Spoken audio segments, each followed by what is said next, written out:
Rebel star Prabhas lead role లో Nag Ashwin direction లో తెరకెక్కిన కల్కి 2898 ఏడి సినిమా సంచలన విజయం అందుకుంది.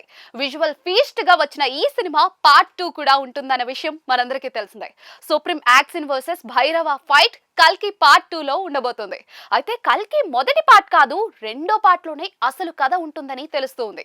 నాగ్ అశ్విన్ కూడా కల్కి 2 కోసం చాలా గ్రౌండ్ వర్క్ చేస్తూ ఉన్నారు. అయితే కల్కి 2 సినిమాలో హీరోయిన్ గా ఎవరు నటిస్తారన్నది సస్పెన్స్ గా ఉంది. కల్కి 1 లో ఉండే దీపిక పదుకునే సుమతి రోల్ లో మెప్పించింది. అయితే కల్కి 2 లో ఆమెను తప్పించారు. సినిమా కోసం దీపిక డేట్స్ అడ్జస్ట్ చేయలేకపోతుందని ఆమెను సినిమా నుంచి తొలగించారు.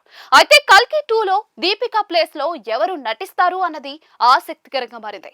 కల్కి సినిమాకు బాలీవుడ్ లో మైలేజ్ వస్తుందనే దీపిక పదుకునేని తీసుకున్నారు. కానీ కల్కి 2 లో ఆమె లేదన్న క్లారిటీ వచ్చేసింది. కల్కి 2 లో దీపిక పాత్రలో ఎవరు నటిస్తారన్నది తెలియాల్సిందే.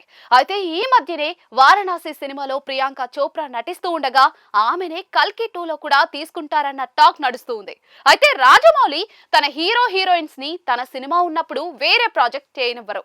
ఎందుకంటే తనకు కావాల్సినప్పుడు డేట్స్ ఇవ్వాలనే ఉద్దేశంతోనే అలా అగ్రిమెంట్ చేసుకుంటారు. ప్రియాంక చోప్రాతో కూడా అలాంటి డీల్ తోనే అప్రోచ్ అయి ఉండొచ్చు. అదీ కాక ప్రియాంక చోప్రా ఓ పక్క హాలీవుడ్ కమిట్మెంట్స్ తో బిజీగా ఉంది. వారణాసి సినిమాకే ఆమె టైం తీసుకుని డేట్స్ ఇచ్చింది. ఈ టైంలో కల్కి 2 కి అయితే చాలా కష్టమే అని తెలుస్తుంది.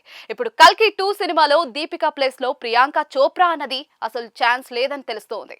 ఇంట్రెస్టింగ్ ప్రాజెక్ట్ అయిన కల్కి 2 లో హీరోయిన్ పై జరుగుతున్న ఈ డిస్కషన్ మేకర్స్ ని కూడా కన్ఫ్యూజన్ లో పడేస్తూ ఉంది.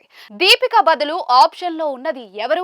కల్కి 2 లో ఎవరిని తీసుకోవాలని చూస్తున్నారు అన్నది తెలియాల్సిందే. కల్కి 2 నుంచి ఎగ్జిట్ అయిన దీపిక మరో సౌత్ సినిమా అల్లు అర్జున్ 22 సినిమాలో ఛాన్స్ పట్టేసింది. సో కల్కి 2 లో మిస్ అయిన దీపిక ఫ్యాన్స్ అల్లు అర్జున్ సినిమాతో ఖుషి అయ్యే ఛాన్స్ ఉంటుంది.